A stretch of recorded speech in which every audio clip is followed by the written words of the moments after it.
Just how do innocent people end up in prison? Is it the police? Kati inakuja kunifikia, ninasahau kwamba mimi ndio nilianzisha. Hey, so mimi nilienda shule kusomea uongo. Yeah. Is it the lawyers? Unapata mtu ni lawyer na ni lawyer wa shamba. Unasikia mtu amenyongwa, lawyer ameshindwa kumpresent. Then the end of the day, lawyer naye dakika mwisho anakwambiaga tumenyongwa. Tumenyongwa lakini wewe ndo unaenda jela, yeye anarudi home. Is it the overall justice system? Ni rahisi sana kujitoa kesi umefanya kuliko ile hujafanya. Bana. What do you mean? We felt that it would be interesting to put together a three-part conversation on the Kenyan justice system. On this first part, we feature Pete Ouko, who spent 18 years in prison for a crime he did not commit. He was accused of killing his wife. Tumejua kasumba yote ilifanyika. But kesi vile ilifanywa, sina swali na wakili wangu hata siku moja. Siwezi kasema alifanya kazi mbaya, ingawaji nilienda death row. Mr. James Lando Khwatenge, the grand storyteller, has also dropped by to give us a view of the old school system of police. Ulize kama alikuwa anapigwa wakitrainiwa. Kauna kiganja kupigwa ni kila siku. Because your father was also a police officer. My father was a police officer. So ilikuwa revenge. Yeah, na he was not a popular police officer. Alafu tuko pia na Ndrendende, a familiar face because we've had an interview with him before. He's a gentleman who has found a way to make people laugh about the pain being in Kenyan prison. He has always found a way to find humor or to find a soft side of what he went through at the Kamiti maximum prison for 5 years. Sapa jela si 7, si ndio hao hapo atakwambia. We also have on set Mr. Davis Mirara, a seasoned advocate and a close ally to justice. Askari will approve all the ingredients. All the ingredients. All the ingredients. They have to be present. The OCS, yule alitoka Kabete.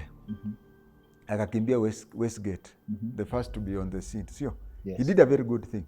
Na unajua saizi yako ndani. One thing that comes out from this episode is how easy it is for anyone to be caught up in the system wrongfully. Death row mulikuwa na watu wengine, wewe ulikuwa convinced walikuwa innocent. Many. Can this be solved? Or this is now an accepted way of life? Now, this conversation is happening at Wojo, a top and premium co-working space located in Upper Hill, Nairobi. Please check the link in the description below to see how you can get in touch, just in case you need a classy space for your office work at very flexible terms. I'm Dr. Kingori, and here's another reason to stay subscribed to our channel. Come on, just subscribe. This is a reason to hit the subscribe button and turn on the notifications bell.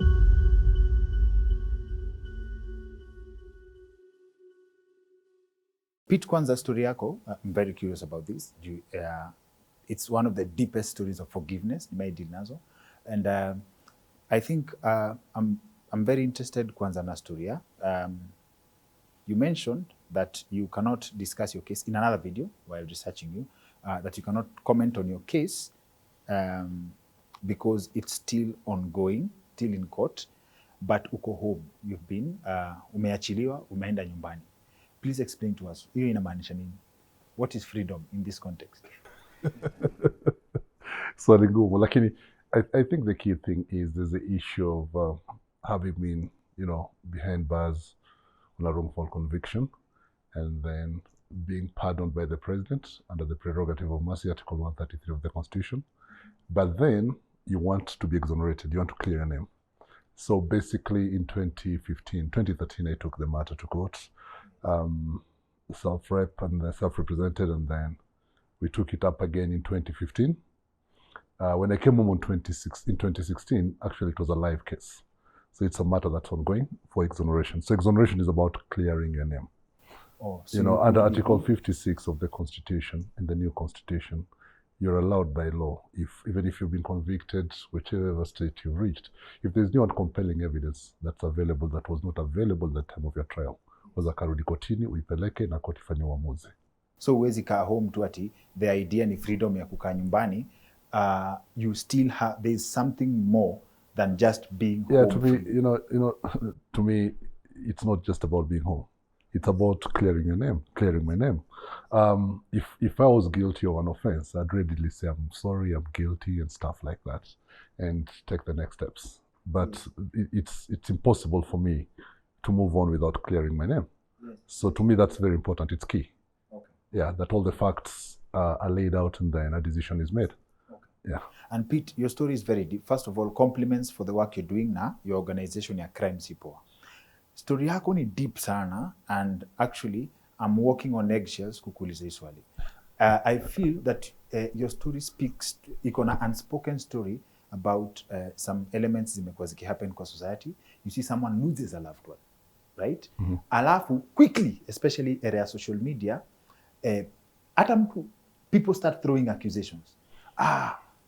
Huyo ni nani amepita naye, they drove them to that, right? Yeah. You are wewe mwenyewe una grieve, but wewe pia uko accused kwa history perception. That's why nilianza na story ya yours is deep forgiveness.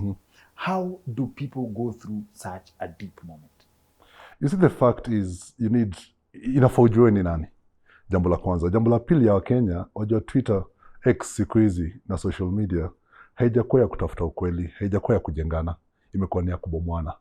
So saizi watu wakasema King'ori tunamjua, kazi nzuri nini. Wacha tu jambo ndogo tu itoke kuhusu King'ori, utatrend. Juu tayari jina yako ndio imejulikana. So Wakenya wengi mara mingi hata hakujui. You get it?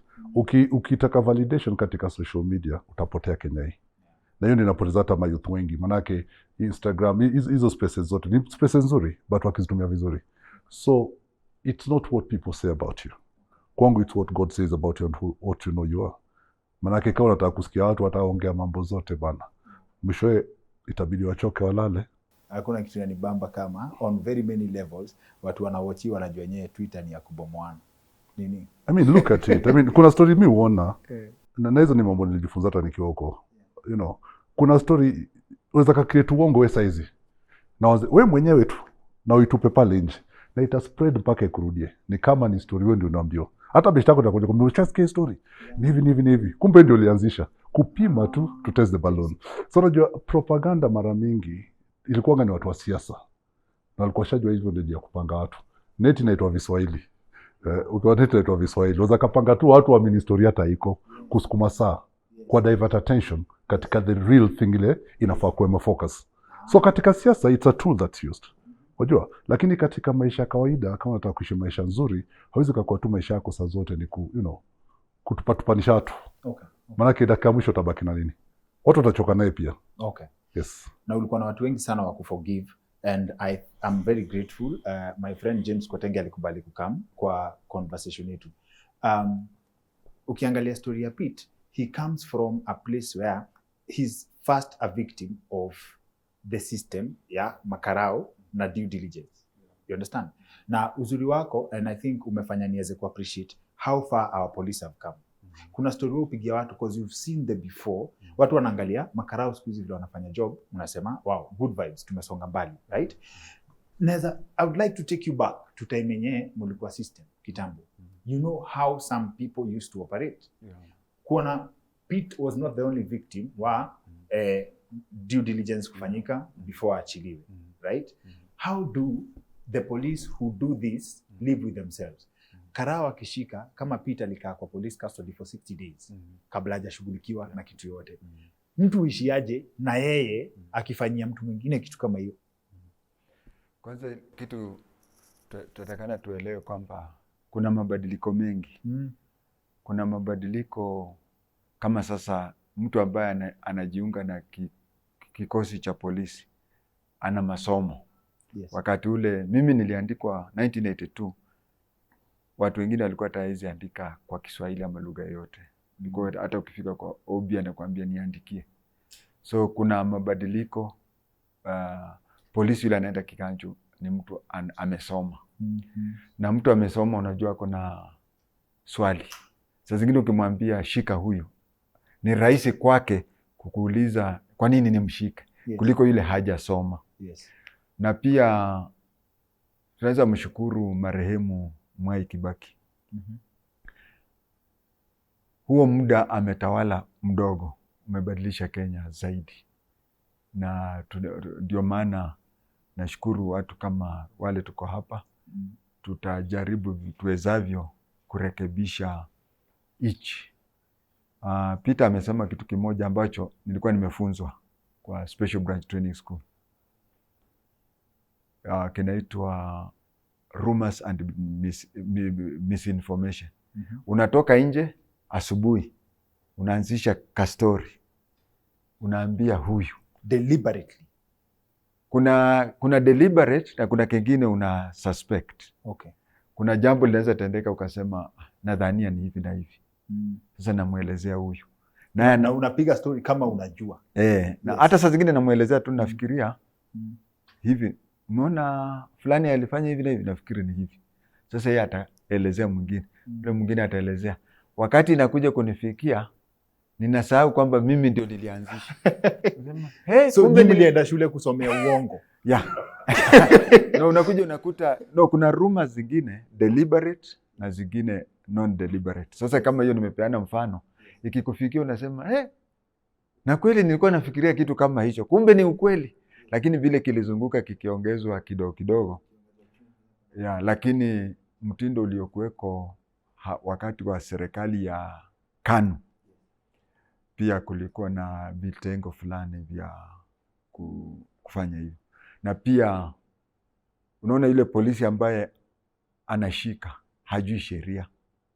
Alafu nakuja unakuta polisi yule anafanya prosecution. Hata wakati huo tulikuwa prosecutors walikuwa polisi. Na magistrate wanaitwaje kwa Kiswahili? Mahakimu. Ulikuwa unakuta mahakimu ni madio. So unashikwa na polisi. Polisi ndiye anakushika, polisi ndiye ana investigate, polisi ndiye ana prosecute, alafu ndiye anakuwa hakimu. Sio based on law, based on vile ana feel. Okay. Lakini ndio mara mingi pia tuangalie system to inherit ni wazungu ya Britain. Na Britain mimi ni magistrates hawajaenda law school. Kuna watu, hata kuna judge tumekuwa naye hapa marehemu Tuyot, hakuenda law school.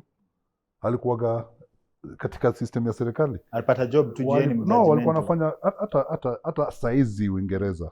Kuna watu sio mawakili lakini majaji. Ni magistrate.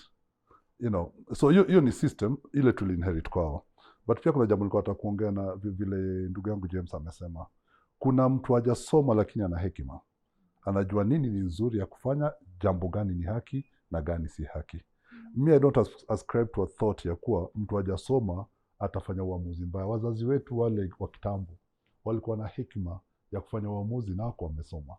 So nafikiri ni attitude. Ni attitude tu sisi ya Wakenya kuwa nataka kuharibu. Nataka nifanye hivi ndio nifanye hivi ama nimalizane na unajua nile tu mang'aa. Acha tu niseme kuna ile umang'aa wa Kenya. But saizi katiba ilitusaidia na wakili atasema hapa. Katiba 2010 iliangalia hizo vitu zote. Na tukiwa huko tulitoa maoni zetu pia juu tulikuwa tushapitia hiyo system. Na katiba ile tuko nayo imelinda mambo mengi. For example, mimi ndika vile umesema 60 days. Saizi huwezi kuweka mtu more than 24 hours. Unajua? So 24 hours ndio tukajua within hizo muda mrefu niko inafanyika, kulikuwa tocha, anajua. Watu walikuwa wanatoshiwa wanalazimishwa kuandika statement kitu ajui. Aende akubali. Wengine walikuwa wanakubali ndio asipigwe. Juu wakati huo kulikuwa kupigwa. So nakubali uende pale ndani, ukifika huko ndani ujitetee utoke. Unajua? So lazima tuangalie pia the mind shift. Katiba mpya imetusaidia sana, imetuokolea na pia kuhamasisha watu haki zao. Devi tulikuwa naye high school. Devi ni lawyer na Devi ndio tuna find out naye hapa kwa set sai. Sio lazima uende shule ndio ukue jaji. How does that make you feel? Nasikia vibaya sana. Bearing in mind the amount of time to spend shule. Unawish ungezaliwa mapema. No, not really. I'm happy I was born when I was born. Okay. When the changes have come. Sisi ndio wenye tulisoma sheria after the changes were made. And we get to practice the new changes. Umai lose kesi ya mse unajua ni innocent. It happens many times. It happens many times. Na hiyo inamaanisha mtu anaingia jela akiwa innocent, wewe uko hapa ndani, wewe uko unabaki nje unajua. Alafu unajua hiyo profession inakuanga interesting.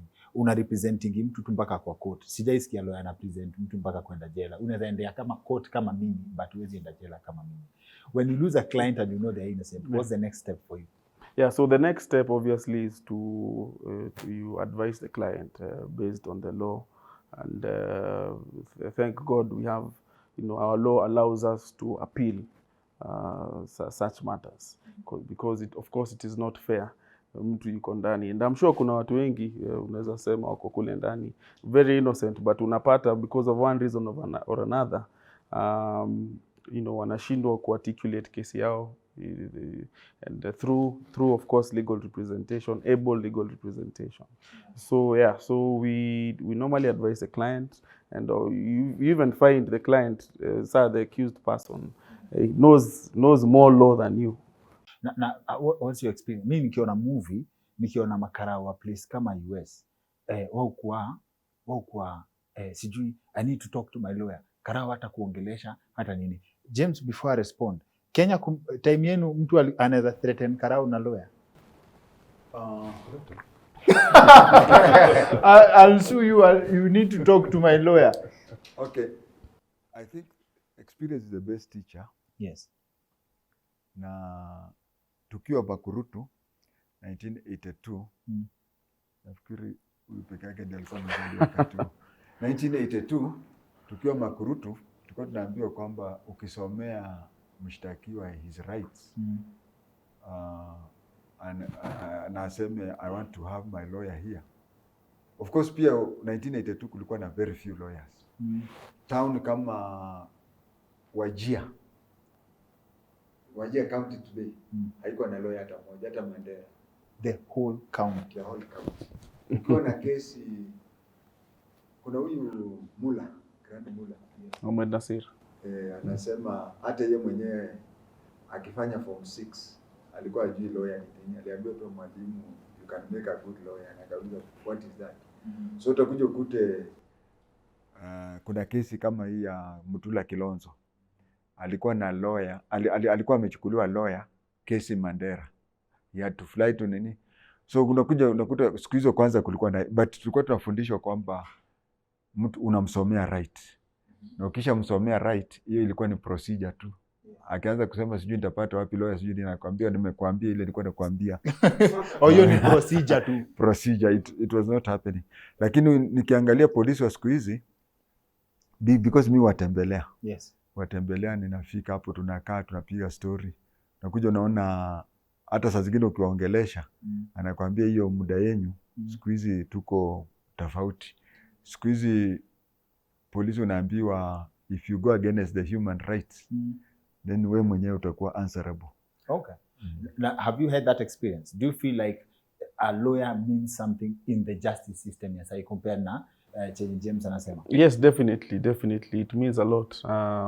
If you do not have a lawyer, you tend to, ni kama huwezi fanya kazi ya, huwezi enda kuchinja mtu kama surgeon na wewe hujasomea ile kazi. Ile surgeon anajua, the tools to use, how to use them, when to use them. So it is very important, in my view, to have legal representation, especially, especially in times like we are living in right now. It's very important. But then that also brings to the question of affordability. Wakenya wangapi waweza afford lawyer? Of course, now that's why the constitution, unajua, I'm sure you know this, that it's the right to legal representation. Although constitution, that we were talking, of course, it's mostly inakuanga legal aid to persons charged with capital offenses. Only murder, by the way. Yeah, only, and of course that is. Unafaa kuwa na lawyer? No, the state should provide you. The state provides. No, but it's only for murder. But you see, Katiba nayo inasema you have a right to legal representation if the case an injustice would occur. So utapata kesi mingi ziko technical, hataelewa, lakini yule jamaa mwingine hataelewa, and yet hana representation because mtu wa mada pekee ndiye anapewa. So we attempted to cure that by bringing the Legal Aid Act. And yet the Legal Aid Act, we have a legal aid service, National Legal Aid Service, but is it funded enough to be able to do its mandate? The answer is in the negative. Shida King'ori inaingiliaga hapa These guys are lawyers, ndio. Mimi ni mfungwa, nimeshikwa. Na kesi yangu ni anajitetea shingo, ni ya kunyongwa, si ndio? Unapata nikisema kunyonga sina do, siwezi afford lawyer. Unaona? Hata kama nime afford lawyer, mjua saizi malawyer wengi, wacha nikwambie. Unapata mtu ni lawyer na ni lawyer wa shamba. Na ukini lawyer wa shamba na wewe unataka kesi ya robbery. Hata pengine unamuuliza, wewe unaweza fanya kesi robbery? Jua ile yako na tamaido. na anajua hizi kupresent kwa upande ya robbery stroke 2, yeye ni wa shamba, anakwambia yes I can do it. At the end of the day unatetea shingo yako, lakini mwenye anakutetea kwa shingo yako ni mloya wa shake. The end of the day unaenda kulose, na ukilose unaenda unahukumiwa kifo, na pengine you are innocent. Unaona, unapata mtu anaenda jela innocently juu lawyer alishindwa kumpresent pale. Na unafika naye mtu amenyongwa, unasikia mtu amenyongwa, lawyer ameshindwa kumpresent, then the end of the day lawyer naye dakika mwisho anakwambiaga tumenyongwa. Unaelewa? Asemi tumenyongwa, lakini wewe ndo unaenda jela, yeye anarudi home. Unaona? Yeah, I think kuna hiyo misconception because and I think it's a big misconception because kumbuka na mimi no bado niko na file yako, bado niko na file yako, na bado pia mimi ni mtu, but pia mimi bado ni mtu niko na utu. Okay, I think hiyo misconception iko hapo, and I agree with you, but you see, remember hizi decisions zinakuanga reached based on evidence yenye imeletwa kotini na the investigative agencies, of which wewe unajaribu kuongea. So mimi nina decide hiyo kesi. I want you to remember that. Ningechangia kidogo. Ningependa kuelezea mtu yote ambaye ameshikwa. Kwanza, unajua kuna ile kuamini lawyer. Kiafrika tunasema damu yangu haikubali, sio? Kama damu haikubali tuseme ubadilishiwe. Lakini ukipata lawyer ambaye mnasikizana kidamu, unajua kidamu sasa you have no explanation. Lakini ukipata lawyer, watu wengi wamefungwa kwa ajili ya, unajua unapopata lawyer, kama mimi kitu naweza sema kama mwanafunzi wa zamani wa CID training school, ukipata lawyer na damu zisikizane, mwambie kila kitu. Mwambie kila kitu. Okay. Yeah. Haya. Ndio unaonaga kwa gari wanasema in case of an accident don't admit liability, lakini mwenye gari, mwenye insurance utawaelezea vile ilikuwa. Ukielezea huyo mtu, huyo lawyer muelezee kila kitu. Alafu sasa huyo lawyer ndiye ataangalia nini? Nafikiri hata ndiye anaweza kukutetea badala ufungue mada, ufungue manslaughter. Sawa. Na acha niwaambie mahali mnakaa. Ndrendende anakuwa na kitu fulani hapa ya kutetea shingo. Hiyo kitu inakuumanga sana. Inaniumanga sana Joe. Hii si kitu rahisi mzee. Mimi ni kitu nimepitia, yani mimi nimekaa pale mpaka nang'ang'ana na mlalamishi kabisa, mpaka namwambia tafadhali ndugu yangu, hii kesi si ya nyanya. Na ikinipata na hatia mimi nahukumiwa kifo. Wewe ukipatikana na hatia unataka ufanyiwe nini? Unaona? Because mimi naona mzee kuna mtu ako serious na anajua na kunyongesha baba. Unaona? Unapata for example, unaona vile huyo amesema appeal. Usi ni lawyer. Ndio ushahukumiwa kifo, umenyongwa. Huyu amekwambia tumenyongwa, yeye ameenda home, wewe umeenda cell, si ndio? Ukienda cell, hii appeal kuingoja, kuna kuanga na mambo mingi sana kabla hata upatiwe uitwe na hiyo namba yako ikuite. Huyo huko tumekuwa naye sana huko ndani. Huko kuna cases mingi tulikuwa tunaenda, by the way huyu ndio tulikuwa anatupresent. This guy was the one presenting us even in prison. This guy ndio alikuwa lawyer wetu wa jela, unaelewa? Because mfungwa unda alikuwa mtetezi, na ndio alikuwa mtu mwenye askari jela anaweza sikia, na pia ni mfungwa anaogopa kidogo, askari anaogopa kidogo. Acha zako.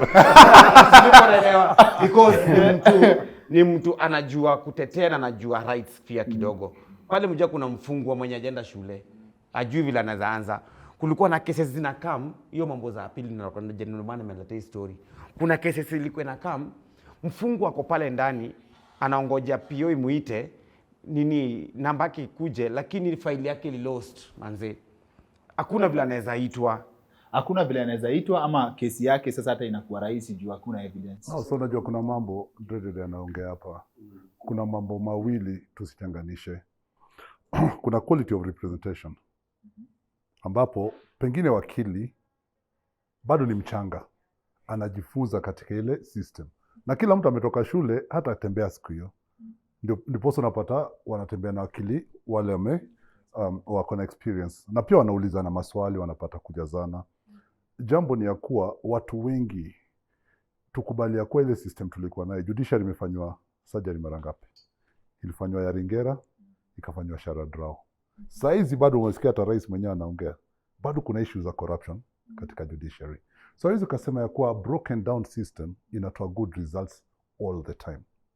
Kuna results that are being given that are influenced by factors other than the evidence given in court. Na ndiposa amekuambia ataka nyumbani na juu jamani innocent. Yeye amejua ali do the best. I mean, nilihukumiwa niende kifo. But I can tell you Mwaura who represented me was one of the best pound for pound lawyers. And asina swali kuhusu vile alifanya kesi. Hata kidogo. Manake tunajua mambo yote, manake nimekuambia tuko kotini. Tumejua kasumba yote ilifanyika. But kesi vile ilifanywa, sina swali na wakili wangu hata siku moja. Siwezi kasema alifanya kazi mbaya, ingawaje nilienda death row. So you are satisfied because alifanya his best? Alifanya, I mean, wakili mpatie nafasi, na pia wakili wazuri siku hizi katika criminal law. Manake criminal law najua ilipi. Hailipi kaa commercial, hailipi kaa hizo zingine. Alafu nachukua muda mrefu. Wajua za kaingia commercial saizi, apate kuna watu wamekosa juu ya nyumba. Waseme badala kwenda kotini, tuende tuonge pale mediation, arbitration, tumalize haraka. Warudi kotini waende consent. Yashalipwa zake, lakini amechukua muda mfupi. Ndrendende amekuambia kuna kesi ya capital, ama hizo zetu za huko, utaka miaka 5, hujasikiza appeal. And yet, hapo ndio utamlipaje? Because time yake anachukua for 5 years akingoja hiyo kesi ishe. Okay. Peter, acha nikupeleke mahali. Nipo mmeenda hapo. Na I think hata kuna direction interesting in conversation I take. Umekuwa ndani. Wewe kesi yako kila mtu anajua umepiga 18 years for kesi ya huko commit. Uko ndani uko na wase innocent. Na uko na wase wali commit nini? Mkiwa death row you are mmefungwa death row, mlikuwa na watu wengine, wewe ulikuwa convinced walikuwa innocent? Many. I mean, nimejua hata kuna kijana amejinyonga hapa hii koti yetu hapa hapo chini ilikuwa Kiaria. Kiaria alishtakiwa kesi tunajua kufanya. Kulikuwa hizi kesi za mashamba Kiumweri, netago Kiumweri huko Murang'a. Kulikuwa hizo kesi ya shamba ya chairman akiwekwa tu lazima after 1 year yake imeisha. Chairman unasikia? So this boy alikuwa very young, walishtakiwa watu 8. And he was I think just underage or just about to be 18. And everyone knew hata mmoja wale alishtakiwa hata kwa na mkono, Basi akashtakiwa wakahukumiwa. So Kiaria knew akienda appeal ataachiliwa. So alikuja appeal hapa hii koti hii Supreme Court building. Silikuwa hiyo ndio ilikuwa koti ya Nairobi. Yeah, so when the case was dismissed, alienda tu kwa sela akachukua belt yake akajinyonga. When the case was dismissed? Yeah, it was dismissed and told his appeal has been dismissed, aendelee kuserve. And he had come to prison a very young boy. But wacha nikwambie jambo moja, na kile atakwambia. Ni rahisi sana kujitoa kesi umefanya kuliko ile hujafanya. Bana. What do you mean? Yeah. Ni ukweli by the way. I agree with that. Why? Wacha nikwambie, umejua kesi yenye umefanya, unajua vile utaianza. Unaona kesi yenye wewe umestakiwa saizi umefanya ngori, si ndio? Hii ngori vile umestakiwa na umeenda huko ndani, wewe unajua vizuri, umsave vile at statement, mjua kuna kwa statement. Askari lazima andikishe statement kotini, ni note in police station, na hiyo ndio wewe utakuwa na kesi nayo. So akienda chenga kidogo na hii statement, mnaulizana na hii statement. Juu bado namuuliza wewe, wakati uliandikisha hii statement ulikuwa soba? Ndio. Ulikuwa na akili timamu? Ndio. Ulikuwa mlevi? Ndio. Ulikuwa sawa? Ndio. So yeye akijua wewe mwenyewe unajua pale hivyo, siku akuniona niliepa hivi. Unaelewa? So unajua vile unapelekana naye na hii kesi na hii statement. Na akijaribu kutoka kwa statement unamrudisha kwa statement. Unaona? Umesema ya kwamba mshukiwa alikunyonga na ilikuwa ni mahali watu wanapita kwa barabara. Ni kweli uongo? Ndio. Ilikuwa ni mwendo wa saa ngapi? Mwendo wa saa 1. Mwendo wa saa 1 ndio. Uko na mshahidi? Sina. Kwa hivyo unamaanisha kama watu walikuwa wanapita kwa hiyo barabara na ulinyongwa saa 1, watu ulipiga nduru wapita njia walifurahia? Ati hapana, hawakufurahia. Kama hawakufurahia mbona hawajakuja kama washahidi? Okay, sawa. Do you agree that ni rahisi kutoka kesi yenye umefanya kuliko yenye hujafanya? Well, I have no comment. I have no comment on that. Why do you agree? I'm sure you understand. I agree with that. that ni rahisi aliyefanya kutoka free kuliko ile hajafanya. One thing is that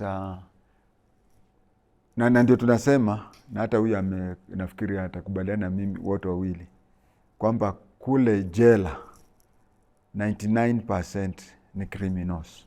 99%. Hiyo sitakubaliana nawe. Angoja tu niseme. Okay, maybe the figure is not 99, but wengi ni criminals. Lakini kuna wachache, na unajua tukisema ni wachache, how many in Kenya prison? Maybe 10,000 or whatever, isn't it? And 50, ilikuwa 56,000. Ndio nasema out of 56, around 5 are completely innocent. 5,000. Yeah. Okay. Na unajua ndio maana nasema 99. Na ndio utakuja ukute hawa 5, even 2 or 1 being in jail akiwa innocent is too much, sivyo? Na ndio ninasema kwamba all our attention is on these few ambao wako jela kimakosa, something like that. So na tukirudi kwa ni rahisi kutoka kwa Yeah, kesi. ndio nasema, Yes. ndio nakuja kwa hiyo. Sasa utakuja ukute mtu ambaye ni criminal, ambayo nasema sasa ni hao majority, sio? Akienda kufanya kosa, ako na ile plan ya vile anaenda kufanya. But unanielewa? To an extent that labda hata wewe kama victim akikuconfront na unajua ameenda kotini 20 times and whatever, na wewe ni first time. Okay. But somebody ambaye ni innocent. Who's a criminal? Criminals were just criminals. Yeah. Okay. What I'm saying, kuna wale watu wamezaliwa na roho Sawa. ya ukora, sio? Lakini I'm taking of this innocent person.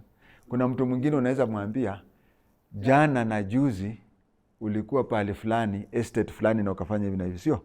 Kuna mwingine anakuambia mako wewe. Unajua huyu anafungwa tu. Yaani ako so Kuna shocked. wazo nataka niingilie hapa. Wajua naongea kama former karao. Na alikuwa karao wakati wa Moi. Yeah. Na hiyo ndio wakati system ilikuwa imeharibika. But yeah, kwa balance. Yote ilikuwa naoshwa wakati wa Ringera, most of the judges katika area ya Moi. So he's talking about a system he knows very well, which I can't dispute. You know, mimi nitakwambia jambo moja, why I said ni easier. Na wakili hataki kuiguza, na naelewa kwa nini. Mimi nilikuwa naandikia watu appeal. Na in my final year 2016, niliandikia watu 6 appeal zao, and they were all successful kutoka death row wakarudi home. But I knew they were guilty. Now, definition ya robbery with violence Kenya ni gani? Ni ya kuwa nikiwa peke yangu saizi na niko na kisu, nikuje nikutishe nichukue hiyo kalamu. Hiyo tu. Na niko peke yangu. Sijakuumiza, lakini nilikuwa nimekutishia. Nitashtakiwa na robbery with violence, nitahukumiwa, nitanyongwa. Nimekunyang'anya ama nimekutishia na nikachukua hiyo. Nimekutishia lakini sijakuumiza. Hadi kutishia. The second, because robbery with violence na ingredients 3. Ya pili, tuko na James. Tumekuja kwako. Tukakwambia tupe hiyo kalamu na tukaichukua. Hatujakuguza, hatujafanya chochote, but tumekuthreaten tukiwa more than one person. Hukumu bado ni kifo.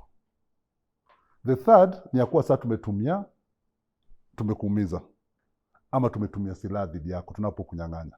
Hiyo bado. So yule ametumia silaha akakuua na yule alikutishia akiwa peke yake, watahukumu kifungo. So hiyo lack of proportionality katika hiyo definition of robbery with violence ndio imefanya vijana wengi wa Ngeta wameja Kamiti, wameja Kodiaga. Okay. Si ati ni waizi wale wa bunduki, ati wale wa kitambo, wale wa bank. Hakuna. Saizi ukienda jela. That's why in America, you know, that's why America kuna first degree, yeah, na the West. Hizo degrees. Kenya hatuna hizo degrees. Umeona mtu innocent. Kuna wenye wako huko ndani wenye they killed someone, for example, and they admit that they did it. Yeah. And they don't care. Unajua tukipiga story na Ndrendende the first time, watu huku nje, and I think this goes out to sensitize people. Watu samanga, mimi nitakuua, na mtu anatishia ataua mtu naende jela, right? Ile ya kupima mamen. Do you have people who by the way wanafanyanga hivyo, kama wale watu wanaendanga wanaua mtu wanaenda wanajiripoti? No, siwezi nikasema kwa zile kesi najua. Wacha niongee yale najua, manake nilikuwa capital remand, nikaenda death row. Kwa yale najua, hakuna sifa kwa kutenda maovu. Utakupata mtu amekubali na atakwambia, hata wale katika kanisa, unajua kanisa iko vibrant sana church. People will confess, they talk, yeah, very vibrant, and they talk. The kesi ile niliona, ndio nimesema saa zingine mtu akitenda ni ngumu, ni rahisi kutoka. Kuna kesi mtu aliwa ndugu yake akamkata vipande kama ijuzi tuliona huko, kama ya Kasarani. Yes. Lakini hiyo ilikuwa brother yake, na akamkata vipande na kadispose, akasau kichwa kwa nyumba kwa mtungi, na akaenda kufanya kesi. Tulikuwa na hapa industrial area. Ndio jamaa saa zote alikuwa na asubuhi mpaka alipewa nickname kwa sababu ndiye alikuwa anaomba asubuhi. Na nasema mimi nilifanya hizi vitu zote lakini Mungu atanisamea. He used to say that every day. Every single day. Trust you me, this guy alirelease you. Hiyo kesi ya kumfunga. What was he released on? The offense was not proved. Kichwa ilikuwa hapo, but the murder was not proved. Sitaingilia ingredients of what happened, but he went home. He went home and became a leader in this city. Na hivyo ndio nyinyi as in, so as a lawyer mtu akikukujia, yes, kama msee amededi, and I think this is the distinction before we go to Ndrendende. This is the distinction ya mtu akikuja na ameua mtu. Wewe haja yako si kama aliua or not, atakwambia yes aliua mtu. So we job yako ni gava prove aliua mtu. Yes, of course, saa lazima of course askari approve all the ingredients. All the ingredients they have to be present for a charge of murder. Ni kama hii kesi ya Joey for example. He was convicted on the evidence and all the evidence showed that this guy had for example had malice. I thought he reasonable doubt. Hizo vitu zote. Yeah. So una of course unasikizanga client Kenya anakuambia, of course kuna kwanga na ile evidence, lazima ujue evidence ambayo iko so that you know where to poke holes in the evidence, because remember it's in criminal matters you're charged based on beyond reasonable doubt. It's beyond reasonable doubt you killed this person for example. So my work is to negate beyond reasonable doubt. Even if doubt katika hiyo kesi. Yes. Anaweza kujua, wakili atajua. And it is always advisable kuambia wakili. Yeah. Kweli. But hiyo kesi umetaja ujue bado iko appeal hajafungwa. na kifungwa bado za appeal. Ukifungwa wakili wako pia amefungwa. Kwa ajili kesho nikiwa na kesi na isemekane huyu kesi zake anashindwa. So hata ye ama anakosea. Of course it plays badly on. Yeah. Inategemea, manake wakili sio lazima ashinde kesi zote. You know, vile amesema it's about the evidence presented in court. But pia tumejua Kenya vile kuko over a certain period of time, sometimes it's beyond the evidence presented in court. Wanasema why hire and that is the unfortunate bit about practice, legal practice. Okay. Wewe ulikuwa ndani 5 years. Na acha tuseme vile unasemanga ulikuwa unatetea shingo. Ndio hiyo. So ilikuwa either ipite na unasema yako uliponyoka na technicality. Ni ujanja tu. Ni ujanja. Wacha nikwambie Kingori, hata vile nimesikia huyu akisema. Do you know that hata judge mwenyewe anajua wewe ni innocent ama wewe si innocent akicha judge. Judge anajua. Judge mwenyewe anajua. Hii ni kesi umekesi na yeye kuanzia mwanzo mpaka mwisho. Umekuwa ukikesi na yeye. Anajua this guy alitenda hii kitendo, lakini anakuachilia kwa sababu umejitoa kisheria. Umekesi kisheria.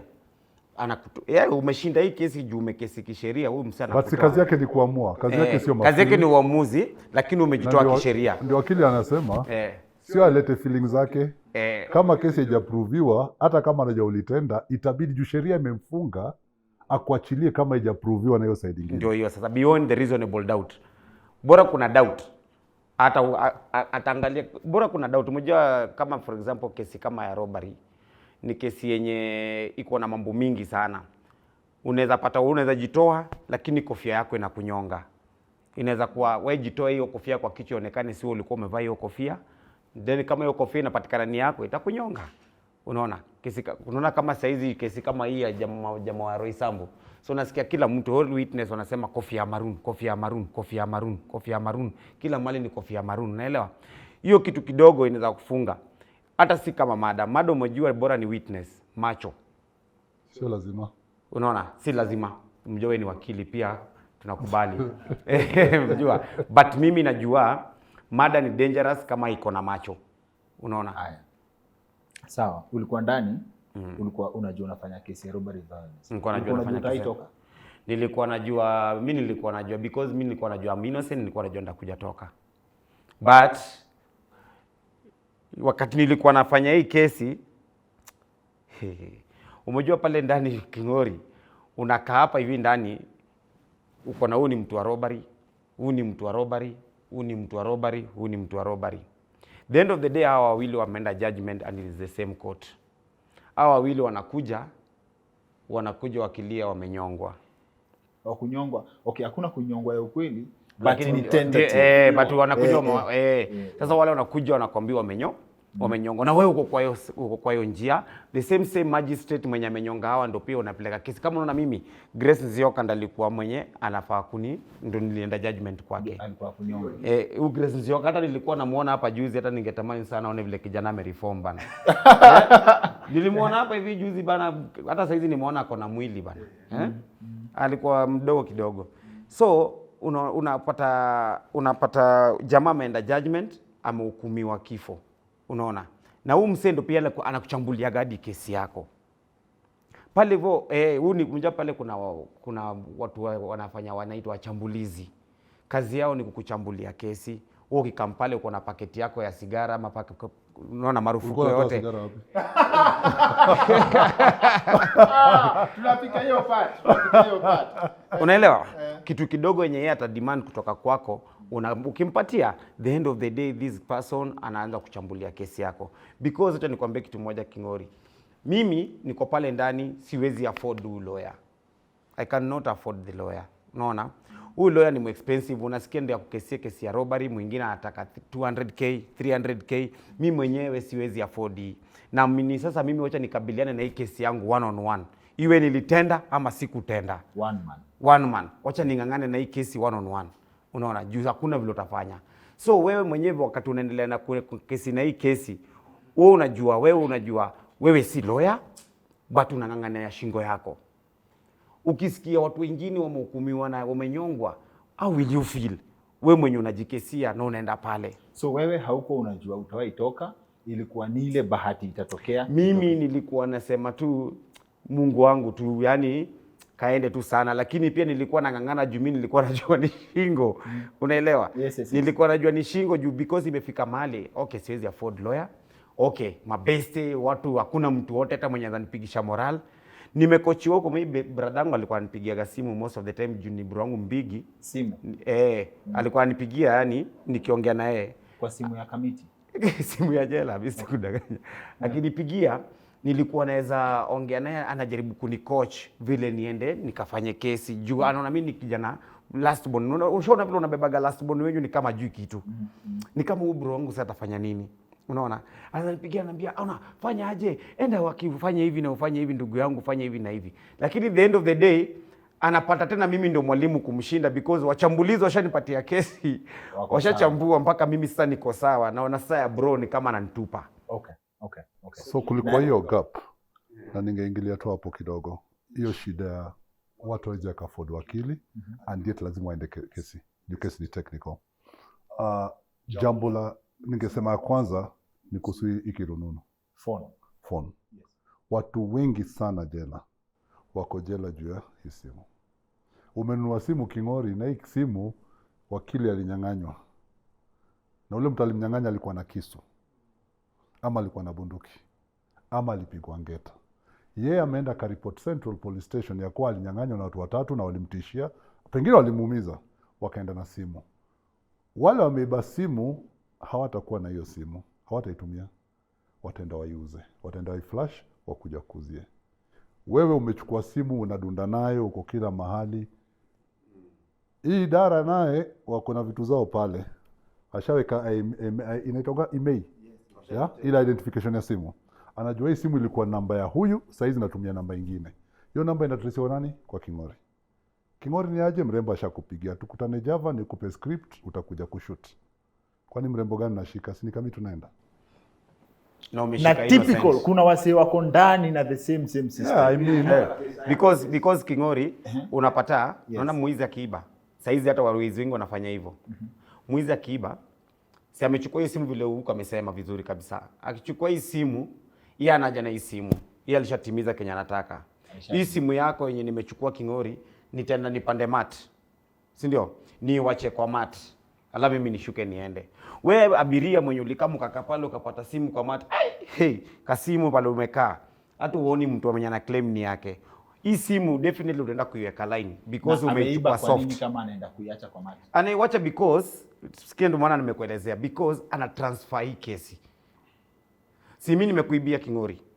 Na najua ndachunguzwa na hii simu yako nimechukua na inatrakiwa. So the end of the day mimi ndacha hii simu.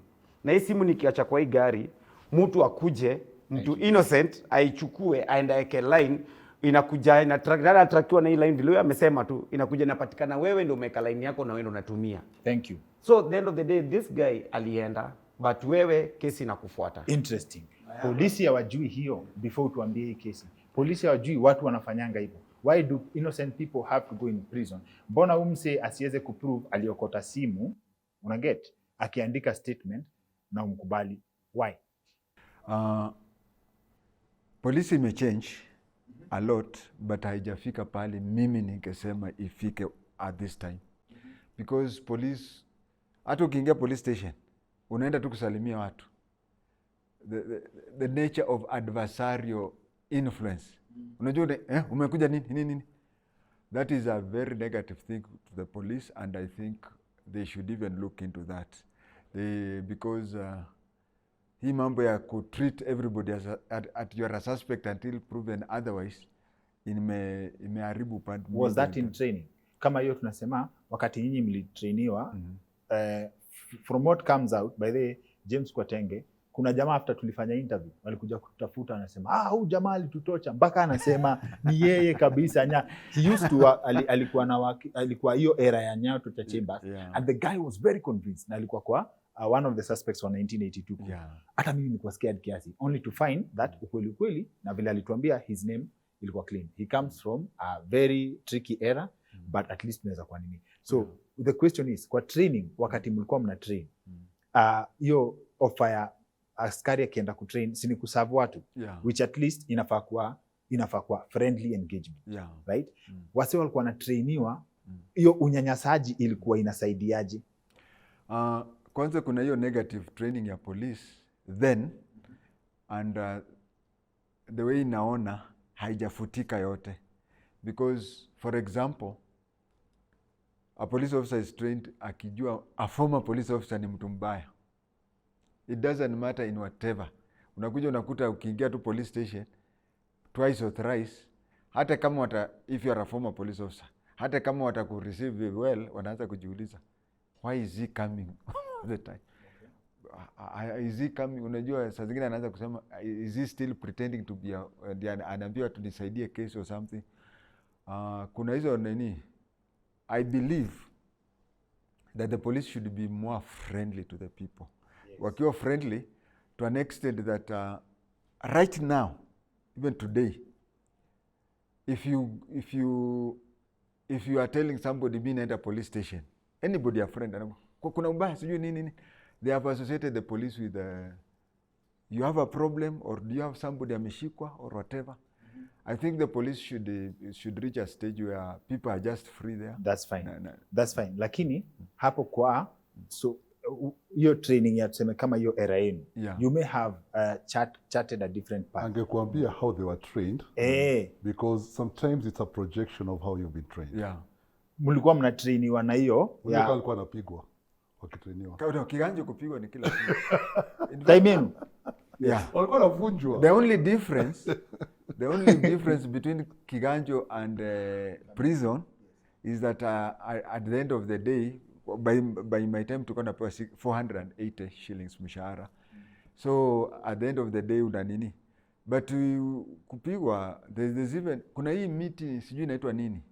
Kuna hii miti inafanana na rose but it is usually with the pink or something. na miba kama nini, some people make it fences no, watu wengine wanaifanyaga kama fence but miba yake Mtaragwe. Inaitwa mtaragwe, cypress. Yeah, not cypress. Kuna miti ya miba na inakuwaga na tumaua tu kiboko proper na iko na nini inakaa kama ile nini ya kuku hapa. Ni lazima si mimi naenda huko. So there's one day mwingine I have to say his name, Jaginjue. Jaginjue became the police boss here. Siku ingine alinitandika until, na unajua ukitandika ukifanya namna hiyo naambiwa askari akiwa kwa parade atakani hata chao hivyo.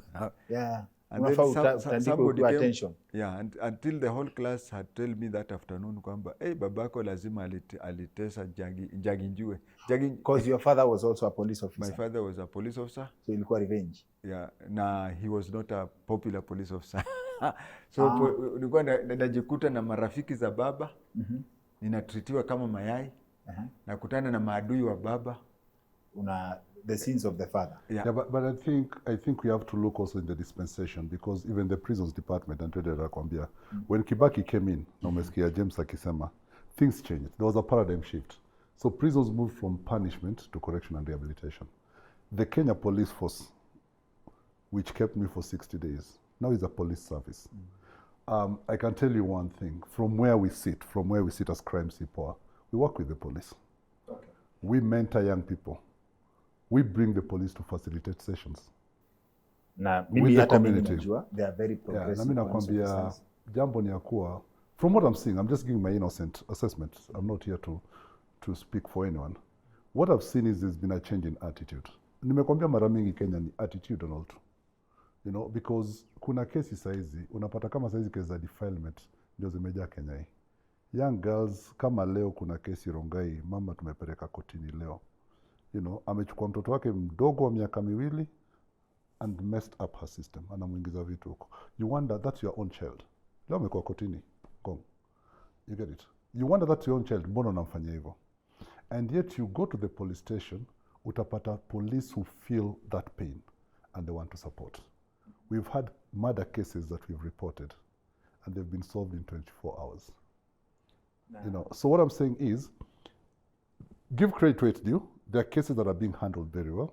There could be those cases which are not being handled well. But if he goes to a police station today, will he be assisted? Will he get the assistance he needs? What mara mingi katika nini yetu ya sheria mashinani tunafundisha watu ya kuwa police station ni public office. Usiogope, enda usemele kitongo nayo. Na kama kuna jambo, always go to the next person in line. There'll be someone within that line atakusaidia. But tukishajua ya kuwa polisi wa kitambo alikuwa achukua hongo, so sitaenda, manake nitaitishwa hongo, nitaitishwa fuel. And yet badala tufundisha watu ya kuwa saizi gava inapatia kila police station gari na fuel card. Okay. James ulikuwa na story kwa hii story ya phone, but before to come kwa hiyo phone, just so that no problem. Ndrendende anakuwa na uchungu na hiyo 5 years anasema. In fact ukimleta kwa show ilikuwa 1 year 2 year tulihesabu. Inaitwa kusukuma miaka alitu explainia. Aliendara kama 14 zake. Ati ma 14. Sasa Ndrendende alipiga 5 years. Wewe umerelax kabisa na ulipiga 18 yako moto. 18 which means ni kifungo imemachua. Like mtu alizaliwa ako na ID. Did you know that siku moja utatoka? Yeah, mimi kila asubuhi nilikuwa naamka nikijua naenda home. 18 years. Yeah, every day you wake up, it's hope and faith. Kila asubuhi jana nilikuwa na ndugu yangu huko boda ya Tanzania. Alikuwa jela 25 years. You know, 25. Crime they did not commit. You know, no, he committed the crime. He accepts he committed the crime, but he changed. You know, the key thing is he changed. Niko na mwingine tumachilia juzi Kisumu Main. Amemaliza 20 years, aliingia 2 or 3. Anamjua sitamtaja jina. But this guy vile ametoka home. Unakumbuka mambo yenu ya jigazi ya hapa ile hadi Kenya ilikuwa kufanya? Yeye ameenda kwao, amepata watu wamekulwa na ndutu, hata hizi akatembea. Ni kwa kina Khwatenge huko. Wale jamaa anatembea hivi. After the pain of 20 years wrongful conviction, he's removing those na nawaosha. You know, so I'm just seeing the best of humanity in the people who are coming out of that system. 18 years. Yes. From 2002. Wakati ulitoka, what did you miss? Like, what was the first thing you noticed yenye ilikuonesha 18 years?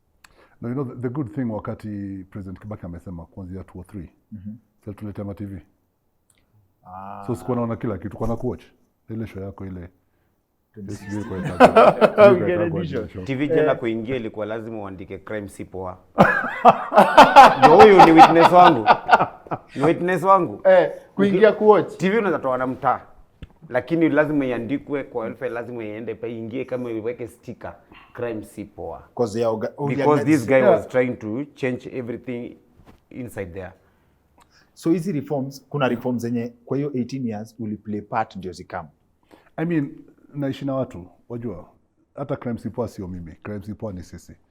So within the 18 years, nimekuambia tulianza katika hali ya machungu, tuliingia katika hali ya torture. 98 to 203, mwisho wa 202 kabla Kibaki aingie, it was not easy.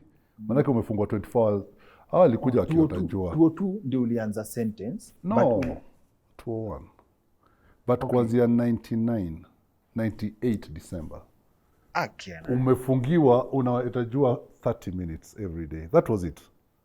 You know, so when Kibaki came and they started easing time, watu wapewe muda mrefu nje. Tukatoka death row tukianzisha shule ya secondary committee. You know, so wakaanza kutupatia opportunity ya kufanya vitu tofauti. And then katika hiyo jambo, manake unapofanya ya mambo unayafanya ukijua unaenda kuyatumia kwingine. So those kind of reforms that came, and that's why we are different from America. America bado wanafungia watu mpaka saizi. Na wanafungiwa solitary. Wajua Ndrendende anaweza kuwa stressed juu ya hizo miaka 5. But kuna watu watapigana story pale. Hizi mnaita stories za jaba. Kuna stories zitapigwa. na James, allow me for the conversation because from a point of information, not from a point of tabia, tunaweza kuaddress as a torture expert. Hii kitu ya kufungia mtu alafu unamwachilia utajua 30 minutes. Kama ulitupigia story fulani ya prisoners wa kuiba jua.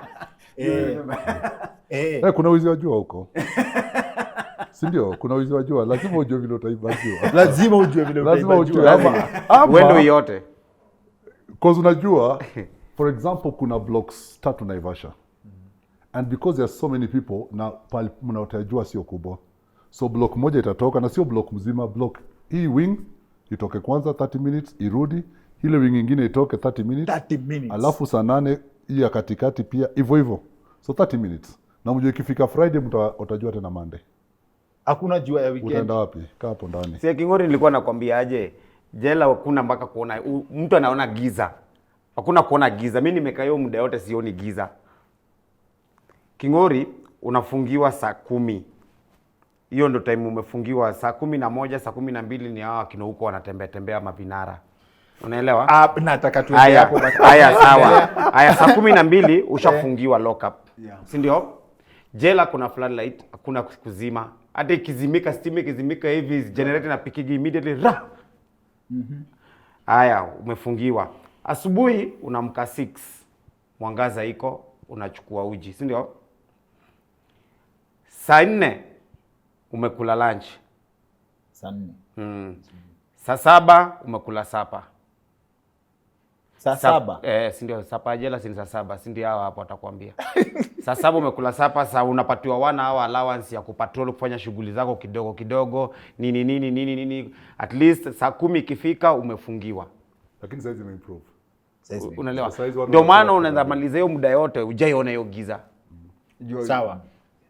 Hii story ni moto, but kwa nini? What is this meant to achieve? Like sawa mtu amefungwa. Napenda vile una understand the psychology ya binadamu na why people do things. History ya jua 30 minutes. Why do you think that system? Kwanza nini?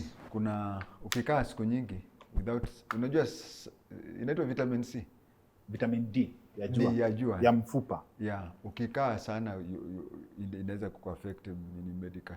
And then tunatoka kwa system ambapo vile Peter amesema. Yes. Ambapo Kibaki alichange from punishment to correction. So huko ilikuwa ni punishment. Ilikuwa ni punishment. So anything to make you uncomfortable. Sheria dhuluma. Wajua hiyo sana kuambia, ukisoma hiyo Cap 90 inafaa mungeisoma, sasa zingine ufanyage research. Sasa imekuwa improved. Manake ile sheria ilitengenezwa na wakoloni. Na vile wakoloni alitengeza ilikuwa kudhulumu Afrika.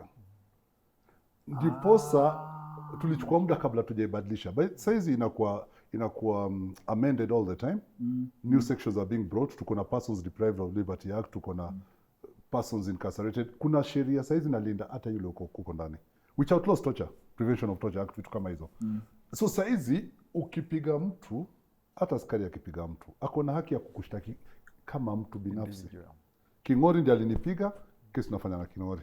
Na atachukua hiyo kesi na by the way, katika hiyo Persons Deprived of Liberty Act, polisi na askari jela ama mtu yote in authority waweza kafungwa 2 years na fine yake or both kwa kupiga mtu. Na bado azaka kushtaki katika civil case. Na wewe nyinyi mlitrainiwa na Kofi. Kitambo hiyo askari ilikuwa Kofi kwanza, alafu we introduce ourselves. Unaambiwa fuata amri, maswali baadaye. Na sasa umefanya, sasa utauliza maswali nini? Hoja saizi nitakupatia example vile nimeona change Nairobi pekee. Wakati kwa Kamiti tulikuwa najua Huruma ndio ilikuwa area risky kabisa. Yes. Kia Michael, Huruma na kila kitu. Unajua? Saizi enda Huruma police station. Pale tunaenda kuweka the first legal support center. Washatupatia. Vijana wanakuja tunafundisha sheria pale. Na itamawakili wanakuja wanafundisha pale. Ma-DPP wanakuja wanafundisha. Hapo karibu hiyo police station ya Huruma wametupatia space. Huruma ndio utapata askari ameingia Kia Michael, anaambia amepata mtu amefanya makosa, kaambia tupatane station. Na anaenda station. Na kijana anamfuata. Atamfuata. That is not the old Huruma ile nilikuwa najua. Thank you so much kwa kusema hiyo kitu. Umenikumbusha Soweto tu Kayole. Sijui kama ni mzuri, saa zingine nitajua askari, lakini sawa. Kuna askari mwenye ako huko Soweto. Anaitwa Ngare. Ngare ukimuona, yani Ngare yeye something funny. Kuna siku ninapita nikaona a group of people wanaingia police station, wako double dress. Wameshikana hivi. Double dress ni wamefungwa pamoja. Wameshikana hivi, double dress yani hivi mwingine ameweka mkono kwa shoulder yake. Mlolongo refu ni kama kutoka hapa mpaka huko, lakini nikashindua watu wanaingia police station kufanya nini? Unanielewa? Kumbe wameshikwa bana. Na mwenye mwashika ni askari na peke yake na kona nyuma na kiboko anapeleka kama kondo. Hivyo na jaribu kutoroka. Wewe unasikia yeye uwezi toroka. Juu atakupata ukitaka wewe hepa, but msipatane. Akipatana na wewe kumtaa, kama nywele yako ni mbaya yeye ukwambia enda kwa kinyozi. Hiyo ndio vitu yeye hufanya. Akipatana na wewe unasumbua kidogo, fare yako anakwambia wewe ndo ushago. Asipatane na wewe tena. Okay. Kama unajua unafanya crimes mingi na amekupatia warning mara mingi, ama umeshinda wazazi, anakupatia fare anakwambia enda ushago. Then ukienda ushago sasa msipatane naye. Mkipatana naye utamwambia unafanya nini Nairobi na alikupatia fare uende huko. Bas. Inakuwa normal. Nataka tukitoka kwa James na Davis tuingie kwa hiyo story ya Kinara kidogo tu. Kuna swali niko nayo. But kwanza hiyo kitu ya askari anaogopwa mpaka anasindikiza watu. You come from an era ya uliintroduce kwa Patrick Show, yeye ndiye alintroduce hiyo concept ya pea mtu fare, enda home. Otherwise utakuwa mboga ya fisi. Bas. So kuna decisions zenye zilikuwa zinafanywa kitambo ya askari alikuwa anaweza make decision ya kupita na mtu. In this case shooting someone in a crime scene. Right? Davis agree that tuseme kama not to mention cases, kuna askari who celebrated for shooting criminals. But hiyo pia shooting criminals iko na mambo yake yenye pia askari akishikwa tena ni kesi, vile Peter anasema. Mlikuwa mna balance aje? Kuna transgression. Yes. Ambapo mimi kama mtoto wa polisi na former police officer na nina my brother police, I have never understood up to now. Yes. Unaweza kuja ukute askari ni mzuri sana kwa crime prevention. Kuna mwingine alikuwa Kawangware anaitwa stupid. Kuna wengine. But uende inafika pahali, I think somebody doing a PhD in criminology should do that, to study that. Nakuja nakuta polisi ni a very good crime crime buster. By being a crime buster ana reduce crime through hiyo kupita na. Hiyo pia inasaidia kwa vile unaona mtu kama huyu musician wa I know the lawyer. Lakini kuna huyu musician alikuwa anasaidia kuvunja sheria. Kuna huyu musician wa hapa ni Thika Road. Huyu ameshikwa. Nakumbuka hiyo story ya DJ Yeah, so unaona wakati alishikwa kulikuwa na demonstration. Yes. But you find sana wakati wetu unakuja unakuta mtu akichana gucha hapa sasa, unajua anataka na wewe ni criminal. Kuna wakati tumeongea hapa juu ya nini, kuna wale watu wanaenda jela na ni innocent, na kuna criminals wengi nje na hawezi pelekwa jela. Okay. So inafika pahali ambapo polisi wanashindwa, ndio hizo tactics za kupewa transport na nini zina happen. Yes. But then kina Timothy Kamunde was my junior in nini, huyo flying squad. Yes. Alikuwa my junior in Nakuru 1990. Yes. Sasa utakuja unakuta watu kama hao yani kitu nimeishindwa kuelewa. Wanafika pahali mpaka wenyewe unajua wako na hawa informers na wako na nini. So this instead of turning the criminals to be good citizens, the criminals wana turn them into police, wanakuwa criminal. Can you believe it that the OCS yule alitoka Kabete akakimbia Westgate, the first to be on the scene, sio? Yes. He did a very good thing. Na unajua saizi yako ndani. Alishikwa. As we talk now is a prisoner now. On what charges? Alipigwa transfer kaenda Athi River. And then alikuwa na kesi mbili. Lakini kesi ya Willy Kimani alikuja akaachiliwa. But he has another case.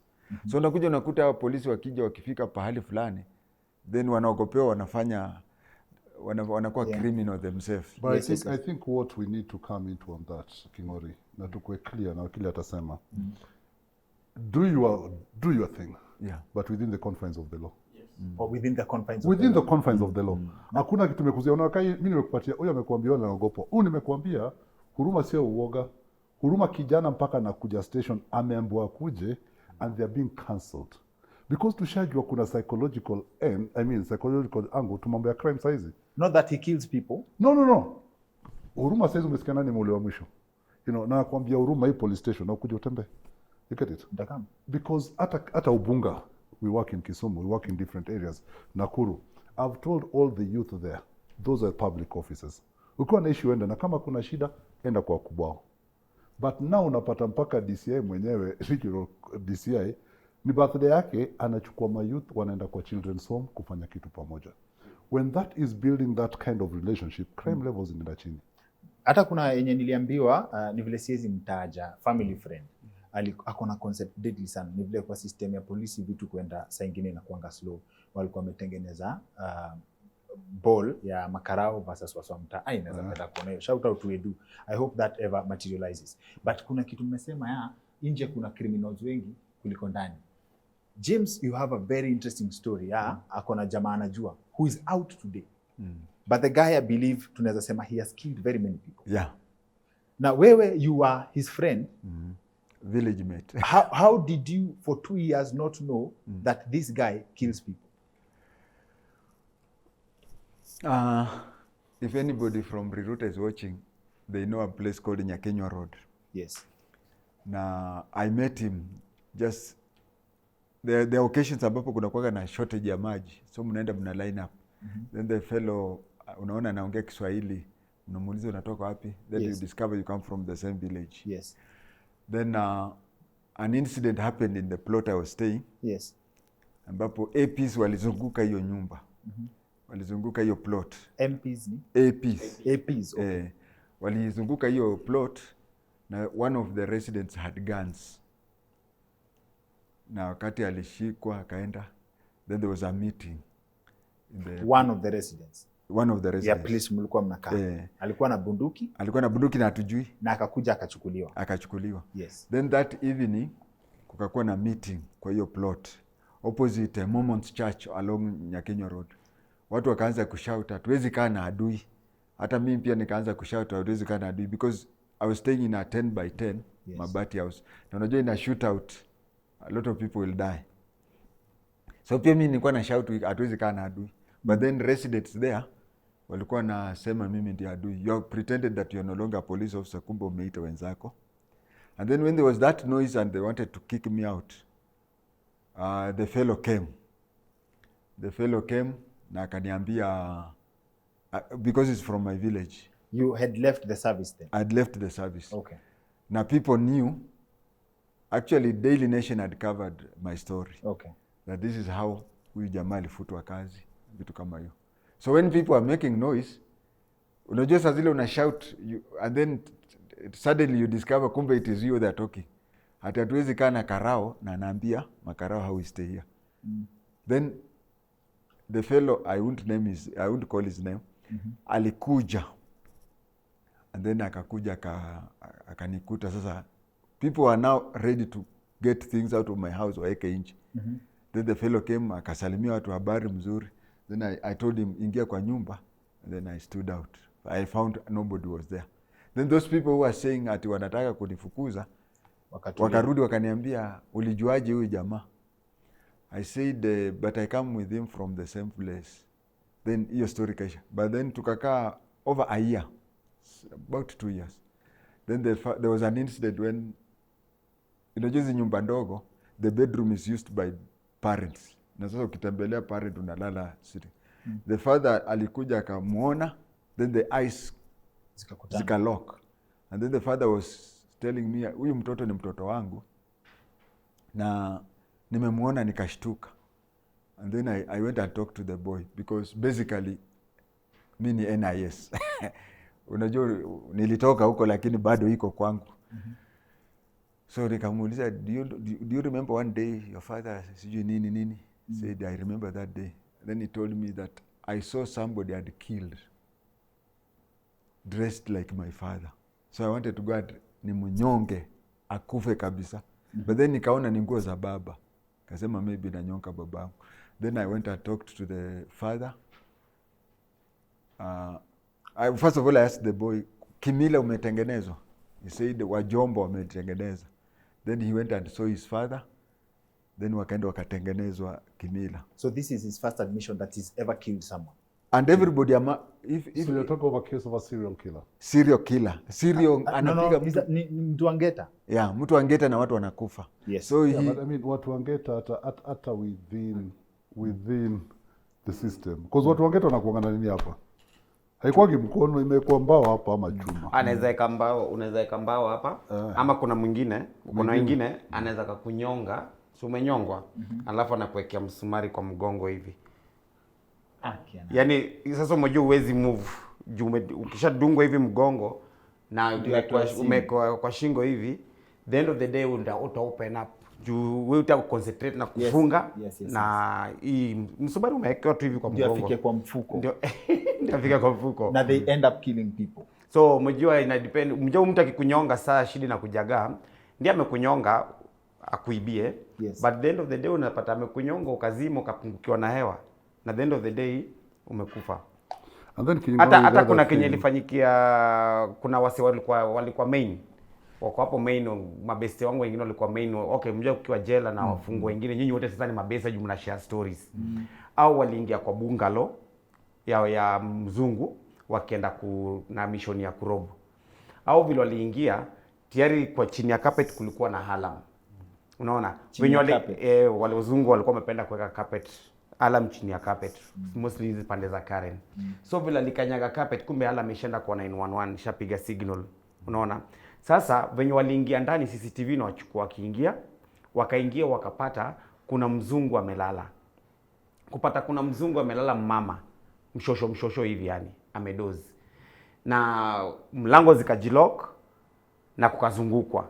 Sasa vile ushosho aligutuka kwa usingizi, akapata kuna watu ndani ya nyumba, walimfunga mdomo aache kupiga kelele. Kumfunga mdomo akakatikiwa nayo akadedi. Kukufa wakamweka pale kwa kitanda, wakataka kwenda kupiga ile safe. Na wale wakaanza kutangaza na serikali pale. Oh, mmezungukwa, tafadhali msitoke, serikali imejua mko hapa ndani, surrender, nini mtoke, nini ikakuwa nini. Au kujaribu kutuma summons na binduki zao kutoa piga hizo makiozi shuka watoke na pande nyingine, dirisha ni bulletproof. Unaona? The end of the day bullets zimeisha kwa risasi zao, wakaweka risasi za binduki zao kando. Maiti ndio hii hapa, safe wenye walikuwa wanataka kuiba ndio hii, na serikali imeingia na CCTV mwachukua jitoe kwa hiyo kesi. Jitoe kwa hiyo kesi. Yo maze, sorry kuinterrupt your viewing. Please hear me out. Najua sasa ukiona sura imetokea hapa hivi na story imeshika, unasikia toa hiyo sura hapo. So umeshikilia remote hivi. This is related to this conversation. I'm hoping that by having such conversations tutaweza kuwa na impact ya kutouch society na kukuwa na something to do about it. So I was like, nikauliza Ndrendende yeye ufanya nini? Ndrendende amekuwa kistruggle kidogo kuput together biashara yake ya manguo. James Khwatenge left the service kitambo in 1993. That's why we only talking about the old school things. Na nikajiambia ni aje hata alikuwa anafikiria biashara yake, alikuwa na idea ya kustart something in transport huko place ana stay. Pete Ouko runs an organization inaitwa Crime Sipoa. They are doing the most, and I believe they can do with all the help they can get to keep this country safe. And Davis Mirara is an advocate. Nilimuuliza how can we come through kwa hii contribution, and he said wow, yeye anaweza donate time yake kurepresent wasee wenye wana need legal help through this platform ama through this program, which we are very appreciative of. So when it comes to how to come through for the other panelists for us, I reached out to Dr. David Wachira because akona online bank yenye anaweza, nikamwambia how do I come up with a platform that we can crowdfund to boost watu wetu kwenye panel leo, na pia if possible spread the impact kwa other people who need help, especially as far as justice is concerned.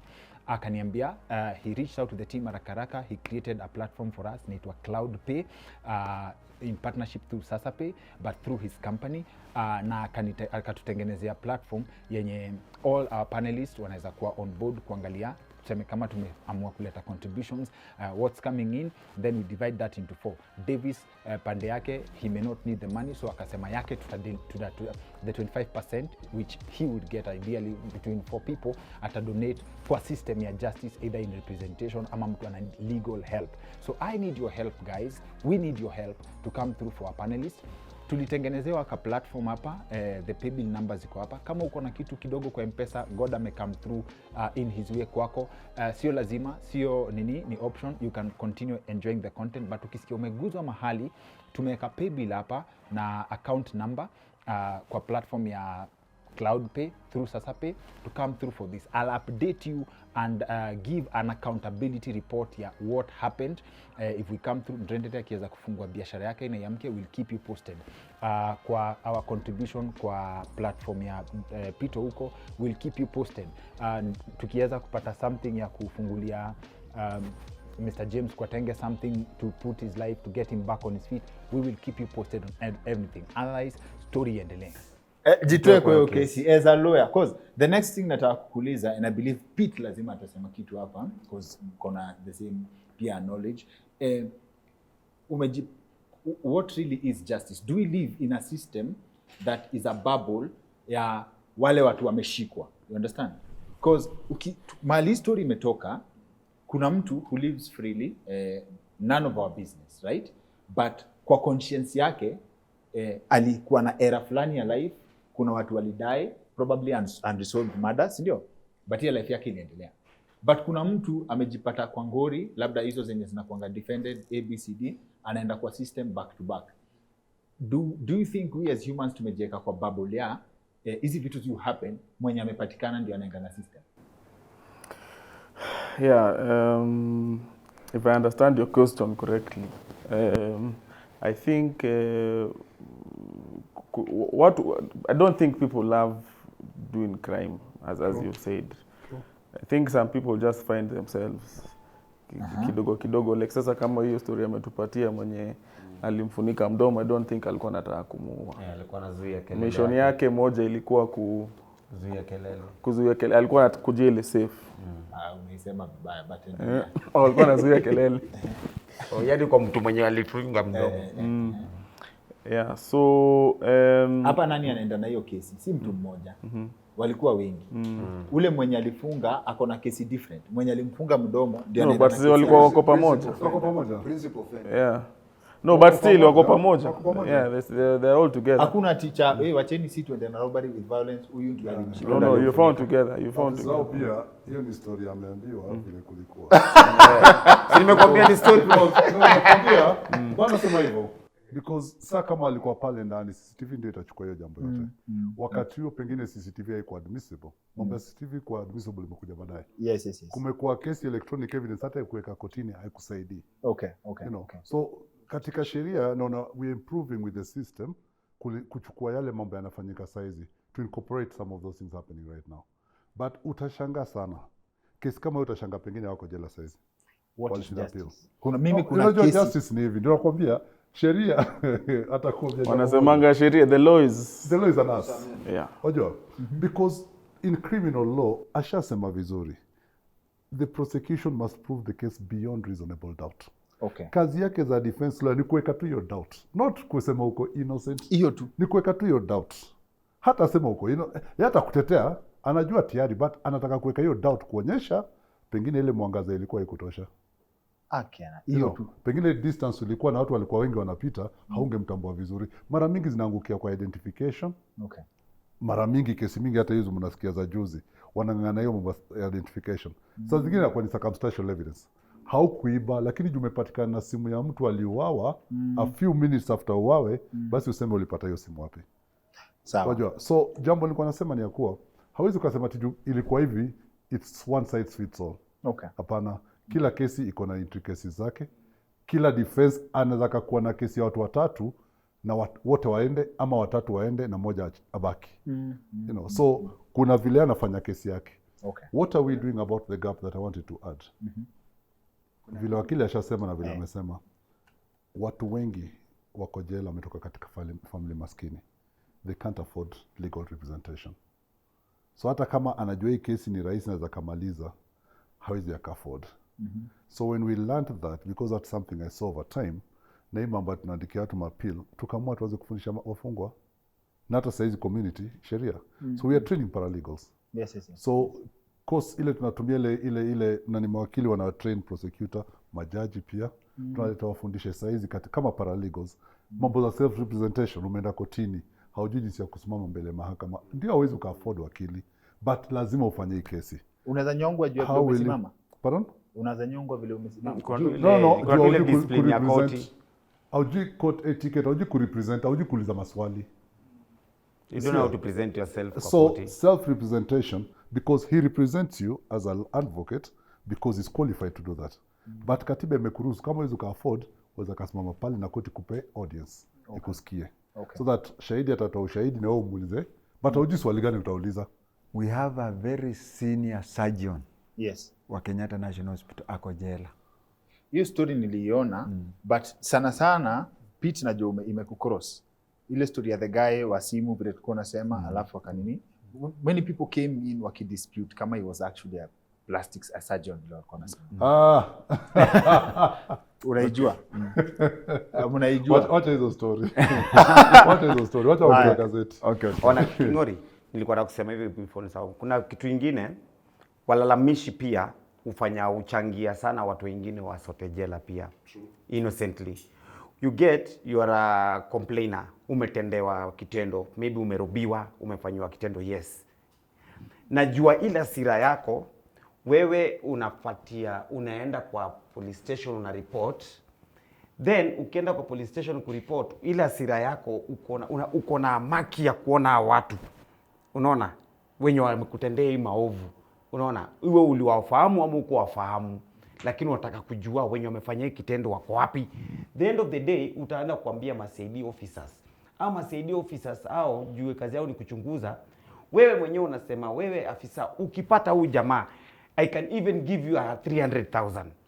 Unaona kenye umeshaambia huyu askari I can give you 300,000 bora unionyeshe hao wenye wamenitendea kitendo wafike hapa ni wao. Hata wewe mwenyewe hauwajui. Then huyu CID umempatia 300,000 aende akakutafutia wenye walikuibia. Yeye ajui ni nani na nani atachunguza, na akishindwa the end of the day is going to aenda kushika watu innocent group. If 300,000 isiende mahali. Unaona? Ataona ajui ule jamaa anataka tu watu ndio. This group wanavuta bangi hapa, nyinyi mnavuta bangi hapa, haya kujeni mtu ine ndio. Sawa. Tumeshika wale watu wako. Umeshika watu innocent na umwasingizia kesi ya robbery ya ule jamaa because of this 300,000. The end of the day, hao watu watawakazia kamba juu wewe ndio complainer wafike jela. ako pale innocent, yeye anasema heri angeshikwa juu ya ndao, alikuwa anavuta bangi ukweli, unaona, but yeye akutenda ile kitendo imemleta jela. Kuna jambo niongezee hapo, kwa sababu tunaelimishana sasa hivi. Ni kweli. Wakati ile kabla tukuwe na DPP separate, kulikuwa issues kama hizo mingi sana. Sasa hizi DPP ndiye anaamua ashtaki mtu ama simshtaki. Based on so ile polisi atakushika saa hizi within those 24 hours lazima kupeleke mahakamani. Lakini wataandika statement zao zote kabla upelekwe court. I mean, ule atakushtaki ni DPP. So kama kuna mtu yote ana feel amedhulumiwa, amewekelewa, uko na haki ya kuambia DPP hii kesi chunguzwe vizuri, manake mtu wangu amesingiziwa hii story. Watu wajua vizuri sana waza kafikia DPP wamwambie. Si tushafikia. You know, na tushaambia hii kesi ina maneno. Hii kesi kuna 1 2 3. So they can pause waseme ichunguzwe vizuri. Okay. Ndio nasikiaga kesi imerudishwa. Hiyo evidence haijatosha, muongezee ushahidi. So wataichukua waiangalie katika ile inaitwa decision to charge. Kuna hizo policies zote ziko saizi. Okay. You know? And ni vizuri hiyo policy ili change because sasa kulikuwa na such situations. Yeah, exactly. Wakati the police walikuwa sasa ndio kusema. That has changed. Yeah, no, that has changed largely. Yeah. Obviously 100%. I hope itafika 100% one day. Hiyo nilikuwa naona there was also during that time KANU days. Unakuja unaona mtukufu anasimama kwa nini? Rooftop ya gari. Sema hiyo mtu ashikwe na hewe ndani. So you know when you are president hana hiyo power. Hana hiyo powers. Oh, that's why anasema so we had a lot of cases where even unapelekwa police station officer anakuambia hata uliona TV. Na nini? Na tuli branch off kidogo kwa wewe ukiwa kwa system ulikuwa askari, right? Unatoka. I'm curious kidogo. I don't know kama this is incriminating, kama ni incriminating. No, okay. Stop me. Ukiwa askari umetoka. Umekutana na msee, let's say for example, alikuwa na live lifestyle fulani. Akakwambia they have ever killed someone, right? And this goes to the decision of the police to pursue some cases. Mtu alikuwa anafanya watu fulani. Akona victims kadhaa. Your response to them is umetengenezwa na wazee, right? Do you have arresting powers as a former police officer? Ama this goes into kitu fulani ulikuwa, I think umeni-explain and I'm glad that it comes up that polisi wakisikia, let's say for example, niende niseme Davis killed so and so. Polisi wanaweza choose not to act on that because wanajua hiyo kesi haitaenda mahali. Iko hivi, any crime whether petty or not, the judicial system kuanzia kwa polisi mpaka kwa judge, wanakuwa very careful because a criminal yule yuko nje na anaona polisi wanakaa, tends to be careless. Si ni kweli? So akiwa careless kumshika sasa inakuwa a bit easier.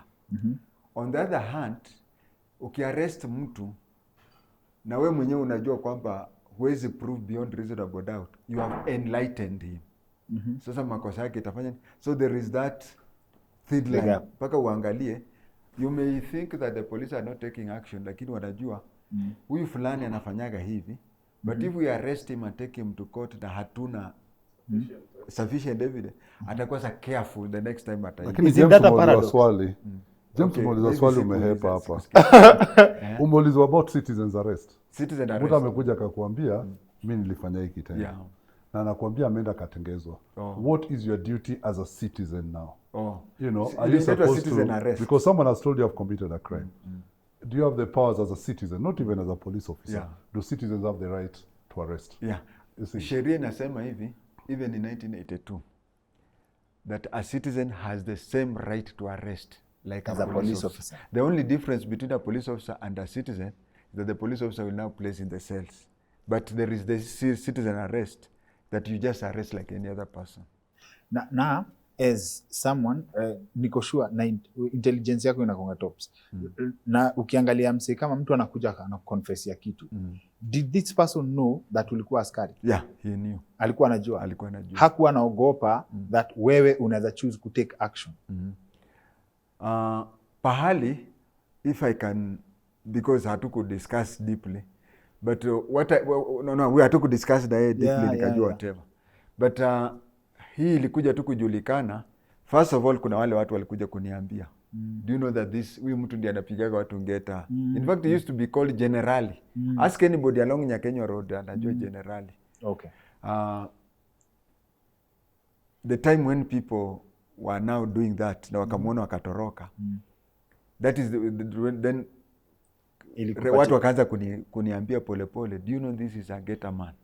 But he himself, the incident ile ya yeda babake, ilifanya aka-admit kwangu, aka-confess. Sawa. And then the action I took, yes, I did take him to the police. Yes. Because, the lawyer will tell us, first of all, there is the element, if you take somebody to court, nahuna, yani, you have to be very sure that you will prove it beyond reason. But that's not for you as a citizen. Okay, that's not for you as a citizen. Okay, let me finish. Sasa nasema, that is one. Two, at the end of it all, yes, sir, from today onwards, is he a threat to society? Unajua watu wengine they have to go there to be corrected huko ndani, na kuna wengine wamecorrectiwa kiwa nje. That's an interesting thing to say. Na nilikuwa nikuulize, na wewe, mtu amefungwa 20 years. Has the judge determined that it will take 20 years for you to change? Ama hii 20 years ni ya kutuliza hao watu wako na hasira, for hii 20 years ni gap between watu kusahau. Siku hizi watu usahau na 1 week. As in, what is the time duration ya punishment? Is it acceptable that someone was a killer, that he has changed? Someone was a robber, but you are convinced he has changed? Yeah, so of course, we have the penal code that prescribes yes, we have how long the minimum and maximum yes, sentences. Of course, now the judge has to look at circumstances of the case. Vitu kama hizo kudetermine kama huyu ni mtu. Kuna so many other circumstances. So si maneno ya ati kama huyu ata reform ama nini. Ideally, they should reform in that 20 years. Yeah. Yes. But the first look at of course what the law prescribes. Okay. Isn't it a paradox? Ukiangalia case kama hizo za, by the James aliniexplainia vizuri sana. Sometimes ukienda waambia askari kitu, they may choose not to act on it, right? Because wanajua hii kesi haitaenda mahali. But the same system, hiyo kitambo, was accused of, wanaweza fuata mtu hajafanya kitu na aende akienda. Isn't it a paradox? No, I think I just want to be practical with what I see. Unapopeleka kesi police station, ni jukumu la polisi kuhakikisha iko booked. So hautasema itaenda pahali, because the moment it's been booked and you've been given the OB number, if you want to pursue that case, you want to report it because you want justice. It's your responsibility. You want justice. So umepewa OB number, it's recorded as an occurrence that happened. It's something that happened, right? Okay. That OB number, imeandikwa particulars za kesi kila kitu police station. That is what the OC crime and any investigative agency, hata DPP, will take it from that point. So I don't ascribe to the point that police atamwa hiya yendi pali. Always ensure when you take a matter to the police, it's recorded. Okay. So that if you feel it's not going anywhere, you know who to go to. You know the next step to pursue this, because you're pursuing justice. Today utasema haitaenda pahali, na huyo umemwachia, kesha atatenda kitendo kama hiyo. Ama atende ingine na ingine mbaya zaidi. Okay. So it's always good. It's about justice. It's not about punishment. In fact, our Kenyan system is more of transformative justice than retributive. That's why unapata kama murder after the Murwatetu case, for example. The death penalty is not mandatory for murder cases. You can be jailed now. The Murwatetu case, that's a decision of the Supreme Court, which ruled that for murder cases, the mandatory death sentence was unconstitutional. So, because it doesn't give the judge room to make their own decision based on the mitigating circumstances that they've had.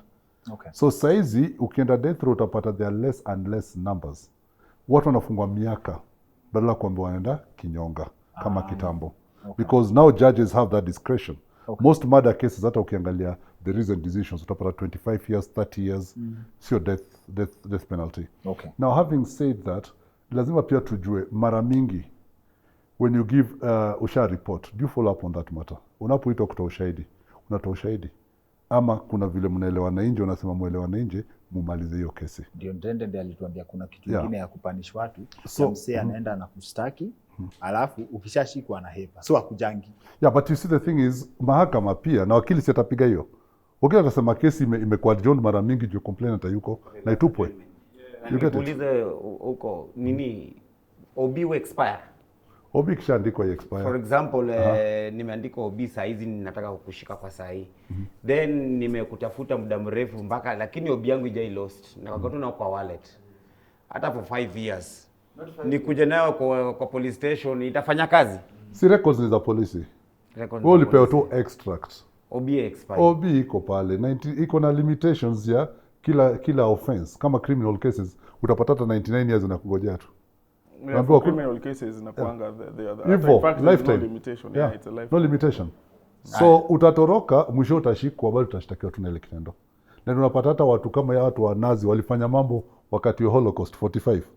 Wanapatikana, mwingine ako wapi, naambiwa wewe si ni wewe, na unashtakiwa saizi ukiwa 90 years. Yeah. Ni nini wewe Kamiti ya ufala kabisa umeona mtu ameingia nayo ndani na ana serve years? Mimi yenye nishona ya ufala yenye watu na serve si hata mtu mmoja. Niko na watu watatu yenye nishona ni ufala. Wa kwanza si ati ufala, huyu jamaa kwanza ni innocent lakini ni kitu yani very funny. Huyu jamaa it was in Kawangware kuna robbers walienda wakarob mama anaenda ametoka Gikomba asubuhi. Mjua vile mama anarauka Gikomba kununua mboga, marikiti, nyanya na vitunguu. Akienda kwa nyumba.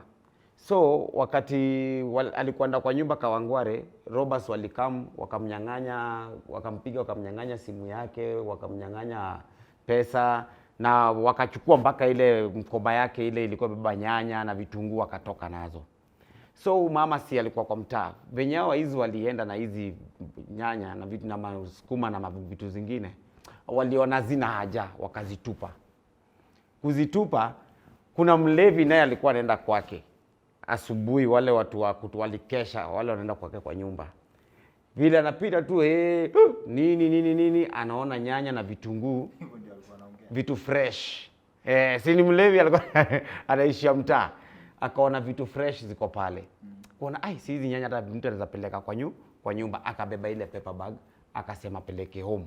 Juu aoni mtu in the area. Wakati anaenda home, anapatana na ule mama na serikali na raia wanatafuta vijana within the street.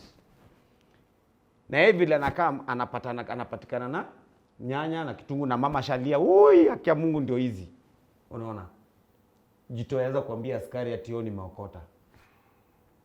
Unaona, that guy ako ndani, kwa hiyo kesi alihukumiwa na ilimnyonga juu ya kupatikana tu na hiyo bag ya nyanya.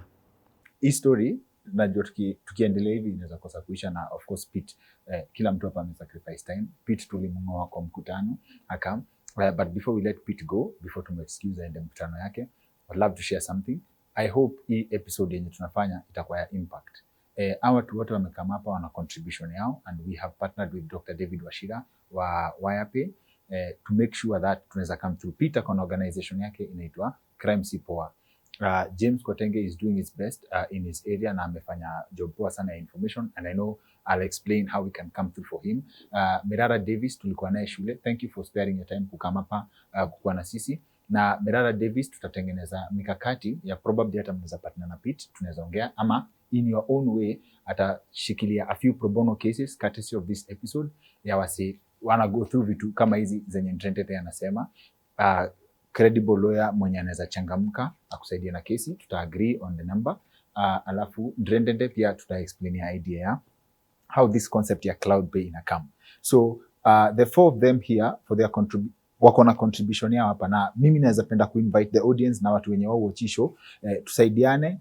Sitaki kusema chai ya wazee kwa sababu it goes for a good cause. I'll break it down pole pole as the episode continues, so please stay tuned. Atujamalizana na stories za Ndrendende.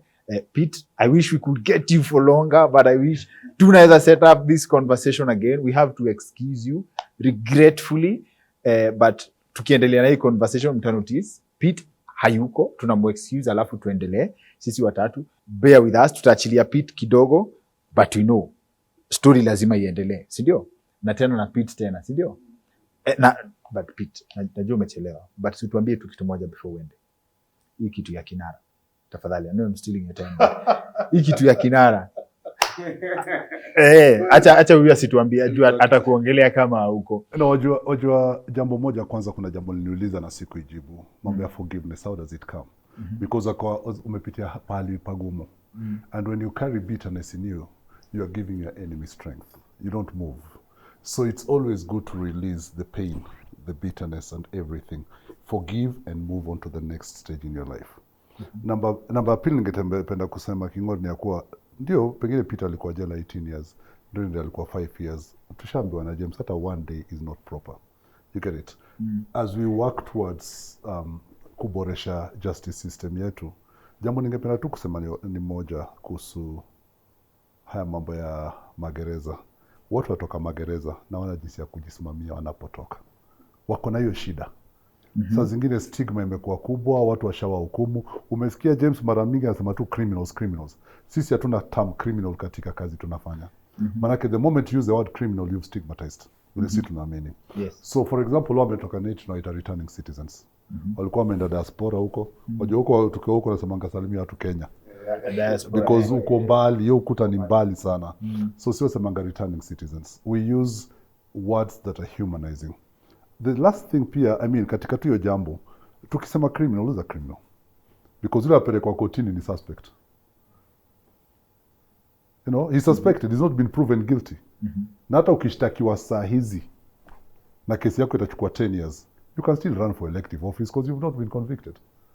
You get it? So who's the criminal? Lazima tu pia tuanze kujua, we use languages that help, because some of these things zinasababishwa kwa nyumba zetu. Okay. Parenting is a big issue in the crime scene in this country. Poor parenting. Mambo mingi unapata watoto unadina wanasema mimi hizi madawa nauza manake mama ameniambia, baba ameniambia niziuze. The other sad thing saizi, crime is not just mtaani ati Eastlands. Karen, Lavington, kila mahali Runda, crime imeingia over different mold. Kama ni bangi, huko watu wanavuta bangi, huko wanatengeza keki. Weed cake, you know. Kama ni dawa za kulevya wanatumia huko wanatumia moli na zile za bei kali. So it's a societal issue that we need to address holistically without pointing fingers. Watu wametoka familia hivi ndio more prone to crime. Nitauliza tu swali moja, tuko nauliza hii swali Kamiti mara mingi. Watu wa Kamiti wote hata jela zote ukachukua, take cumulatively, hata kama waliiba usema waliiba ya ukweli. Wote. The amount cumulative ya ile mambo amechajiwa nayo ukiweka pamoja, haitafika one corruption scandal in this country. And yet, watu wa corruption hao utapata wakiingia jela. Tunaita hii corruption, lakini mtu wa Eastlands akiiba simu ni mwizi. Akiiba kuku ni mwizi. Lakini ingine ya kuiba pesa ya umma kubwa tunaita corruption. So tumesanitize na ile jina tunatumia. Alafu Wakenya lazima tufungue macho. Tujue ya kuwa hizi ni mambo za kuyatatua, tunapoyaongelea, tunapofundishana, tunapohekimishana, and then we make our country a better place. But unless you release and you know, nilikuwa naongea mambo ya jela, tumekuwa jela, tumefungiwa hizo maukuta. But si jela kubwa iko hapa nje. Kuna watu hawezi akalipa rent, hiyo ni jela. Kuna mtu ako na maugonjwa, hiyo ni jela. Kuna mtu relationship imeisha saizi, hiyo ni jela ingine. So we are not talking about, mimi ninapoongea ndio ile 18 iliisha. But kuna jela zingine hapa nje. The world itself, we have to make it better for all. Not just focusing. Huyu ametoka, angalia vile ameshona saizi. Hautajua alikuwa huko miaka 10. Nimefurahi sana kuona hivi by healthy. Ukiona watu wengi saizi, hata ndugu yangu ametoka Nairobi West last week. Nikikuonyesha picha saizi hautajua. I call all of them my brothers, not my brother. Which is fine, good vibes. Uzuru, kitu interesting na wewe ni uko na tangents za wisdom zenye. Ukitoka hapa utaenda hapa na inafungua akili yangu na time yako imeisha. So Ndrendende alisema kitu hapa, huyu ni kinara, alikuwa anatembea. Nyinyi hamkuwa mnafungiwa. Is it nataka tukiuliza Ndrendende swali asiseme kitu in absentia. No, wanaitwa trustee, wacha nituseme hiyo jambo. So katika prisons unapomaliza miaka fulani with good discipline, you move to the next stage. So kuna stage 4 hivyo. Stage 1, stage 2, stage 3, stage 4. Kutoka stage 4 unapewa trustee. No wonder ulimuuliza alitoa sigara wapi. Hiyo nilikuwa Trustee ni msemo mwenye akiona ndo kitaka kuepa anaambia kazi karao. Wacha na huyo. Huyo ameleta theory mingi kwa show. No, unajua nilikucheki before you are released. Nilikucheki ukienda unaenda unagotea makara. Unaona kugotea na respect. The thing is this. Hata yeye amerespectiwa sana by the way. Cause huyo alikuwa comedian wetu. Ndio ameleta comedy mingi hapo. Yeah, so the key thing is trustees, it's just an honor stage. Na mtu yoyote wameamua because everybody, watu wengi katika gereza wako katika tabia nzuri. So hawezi kusema ati trustee yako tabia nzuri sana kuliko wengine. Na hii trust inafika wapi? Unaweza tumwa shopping. No, kwa jela zingine ndogo, wajua maximum security prison ndio nasikia sasa trustee afungiwi same time na hao wengine. Cause jela kubwa max si ni ukuta. So you're not going out, you know. You're just free within the walls. Yeah, within that space, which means a lot. But jela kama hizi za medium security, mnapoenda shamba trustee ndiye anawasimamia. Utapata trustee akiendesha tractor saa zingine. You know, because ya hiyo level. History itakuwa incomplete in some part bila Pete. Pete, we have to let you go regrettably. Thank you, Dr. David Wachira, for setting us up. It was a last minute. That's why tulikutoa kwa mkutano. We would have planned better. We hope tutakuget tena. Very good vibes. Crime si poa. Please support the organization. We have an idea. Please, we hope to come together to pool our resources pamoja to come through for the team. Kila mtu tutaelezea contribution, but in the meantime, asante sana for making time. Aya, sawa. Thank you. Mazi, asante sana for sticking with us up to this point. We hope that you enjoyed the conversation. That's just the first part. The second part, Ndrendende tupigie stories za Kamiti legit. Pete had to excuse himself kwa sababu we had to put this together haraka, and thanks to him for coming through. Na I hope pia mko rada na mkae standby for the second part coming up next week, same time, same place.